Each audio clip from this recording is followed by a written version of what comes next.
this video, we're going to revisit the idea of linear independence, now looking at generalized vector spaces and vector subspaces, and introduce a new concept called the basis.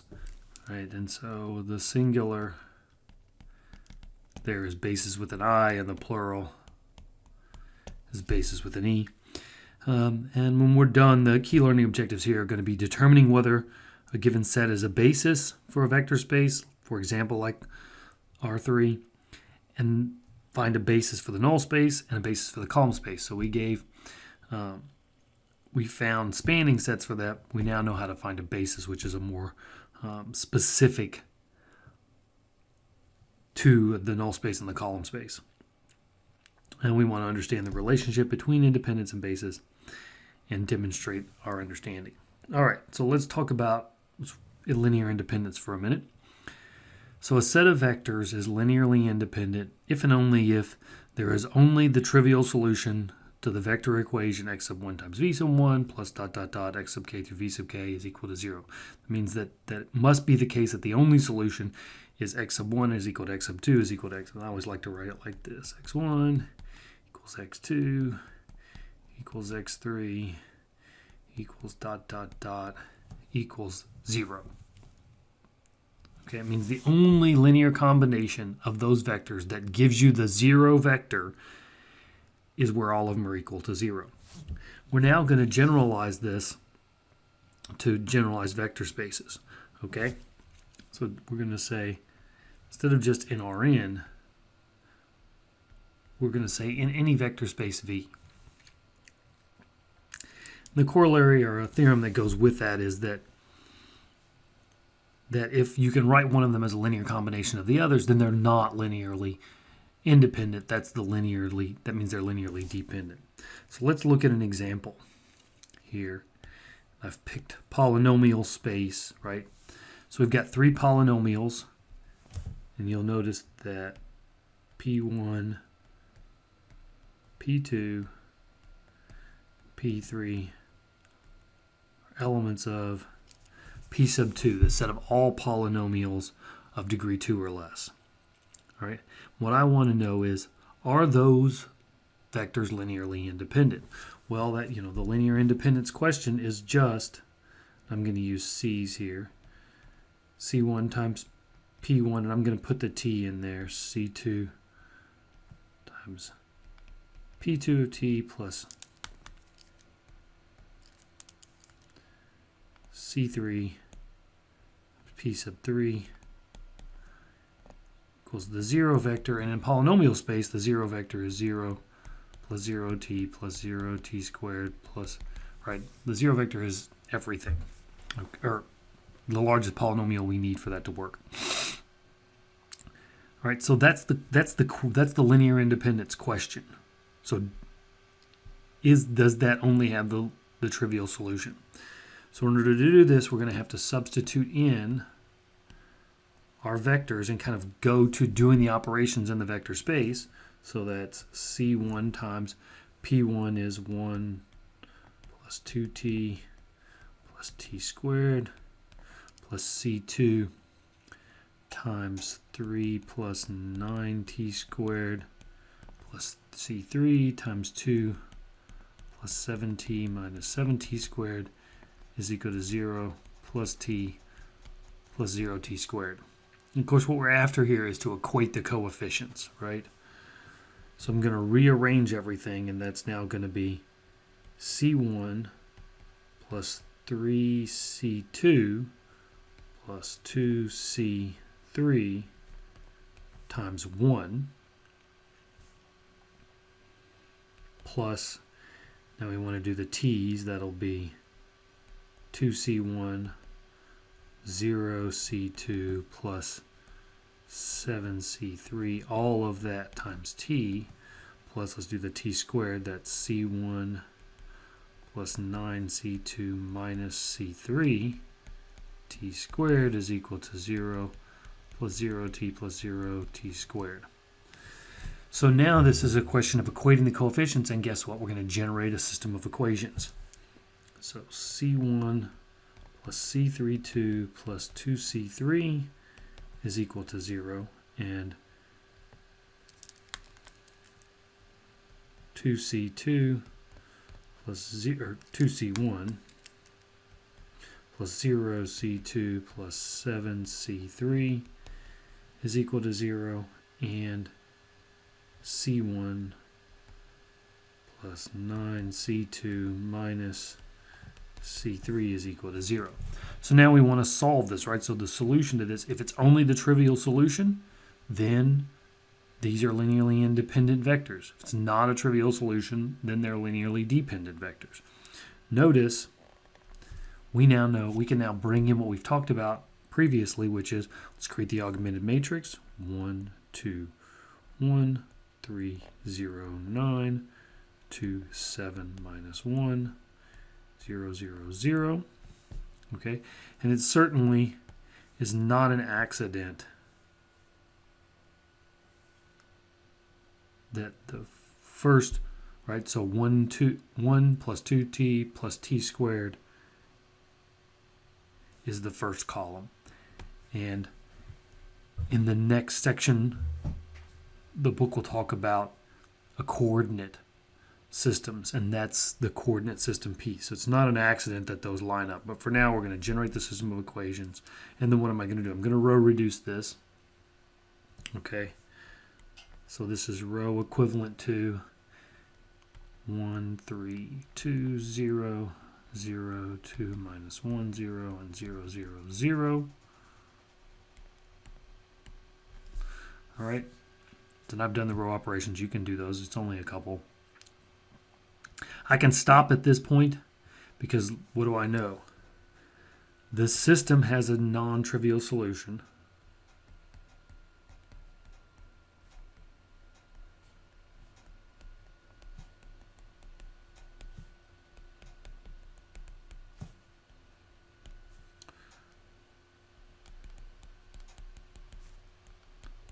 So these are a linearly dependent set of vectors. And in fact, if I finish the row reductions here, it would tell me how to write them as a linear one as a linear combination of the others, right? So I'm going to kind of come down here and continue my row reductions, and I would get 1, 0, 7 halves, and 0, 1, minus 1 half. Therefore, P3 of t is 7 halves P1 of t minus 1 half P2 of t, because these vectors correspond to the column vectors in the solution to this system. Let me get that in red here, right? Because C1 is equal to 7 halves, right? Actually, C1 is equal to minus 7 halves. C2 is equal to 1 half. And C3 is free. Right? So if you go back to our thing, that means minus 7 halves P1 plus 1 half P2. If I let C3 be equal to 1 plus P3 is equal to 0 vector, therefore P3 of t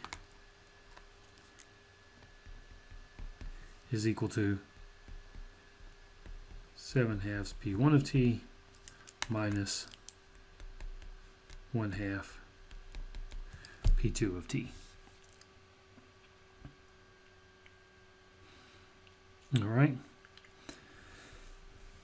Nothing, we've done this with R3. We're now just showing that it goes into all of the vector, to generalize this for all vector spaces.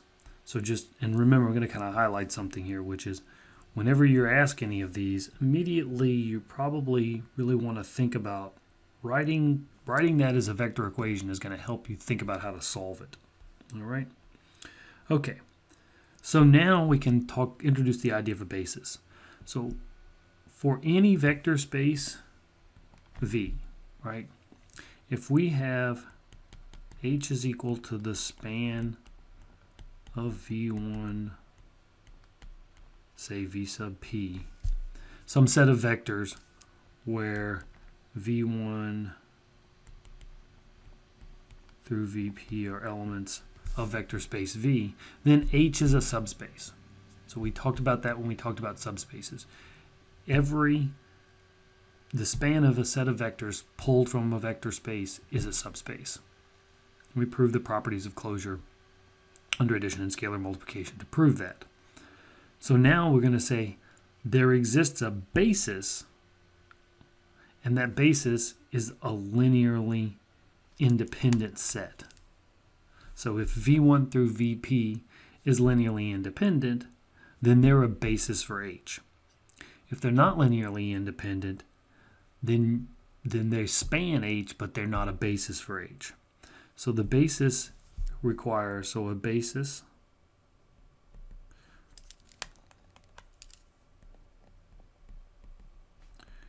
requires span. So a basis has to span H, and it also has to be linearly independent.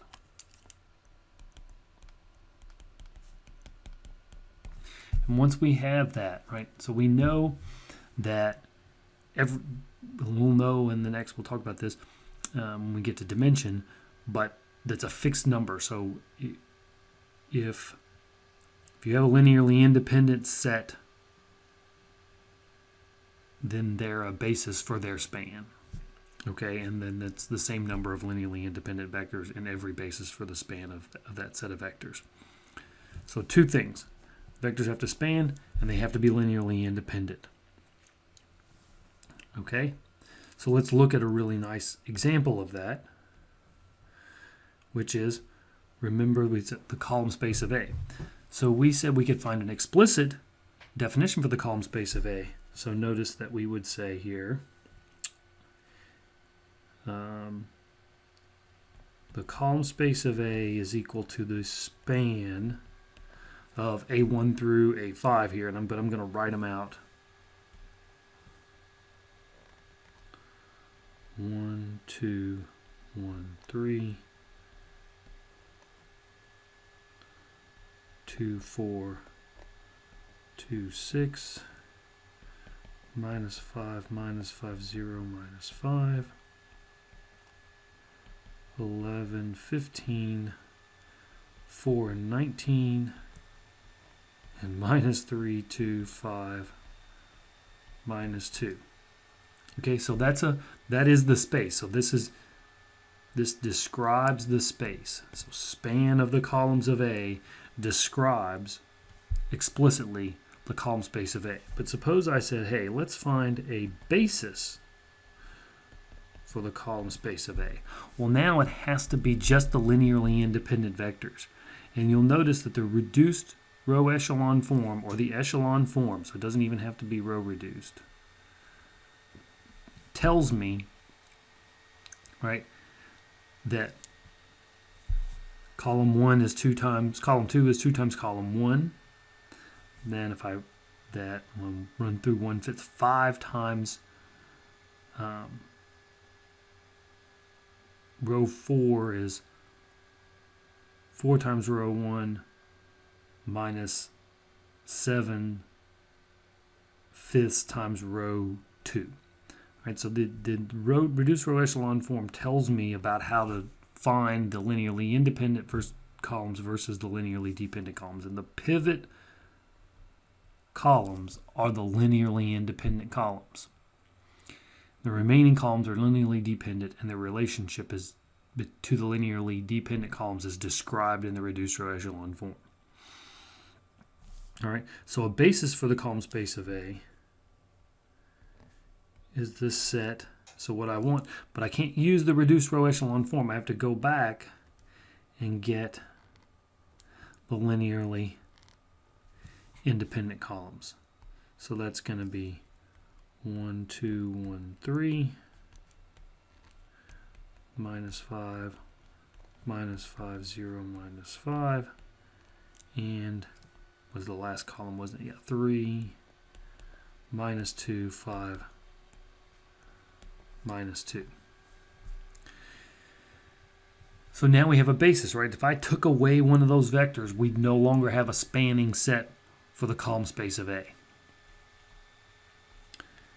So we have a theorem that just says the pivot columns of matrix A form a basis for the column space of A. And we'll continue to use this. Right?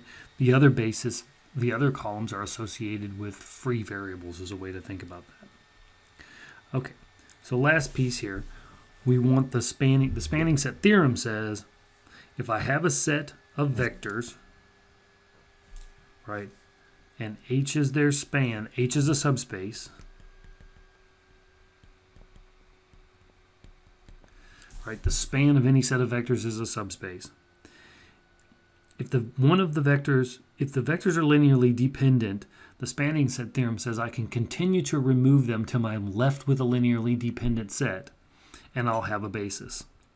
And as long as H is not the 0, because the set containing only the 0 vector, as long as that's the case, then there exists a basis that's pulled from vectors in H, right?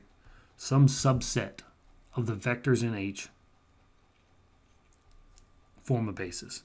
So let's look at an example. And again, you can do this in R3. I'm trying to do them in some alternative vector spaces to give you an idea of how that looks when it's not R2, R3, or R4. So we want to find a basis for the span of the vectors in P1, P2, and P3. Now these are the same vectors from example 1. Okay, so we happen to know, so I'm going to go back up, that set containing P1, P2, and P3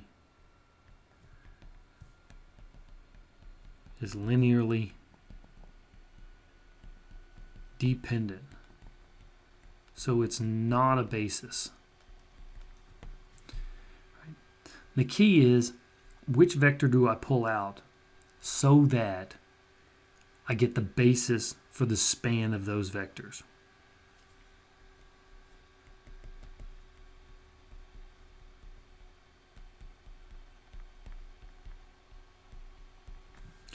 So if you recall, I'm going to slide up here real quickly.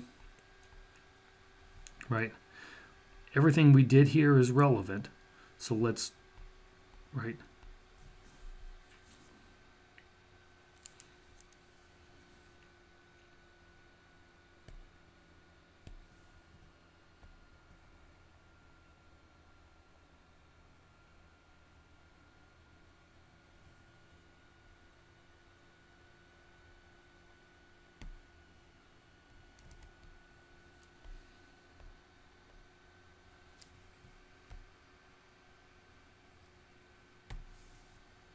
Right? Okay. So kind of repeated the work there. So check for linearly independence. So we know from this that they're not linearly dependent. We know that they're linearly dependent because I have a free variable here. If I were to eliminate this column, then our two pivots would be column 1 and column 2, and we would have linear independence, right? Because there would only be the trivial solution to that system. Therefore, the set containing just P1 and P2 is a basis for the column space of A. Oh, not the column space, which one? Basis for span. Let's do it this way. For H equals the span of P1, P2, and P3. All right. So of course now we can go to our null space and we can find a basis for the null space.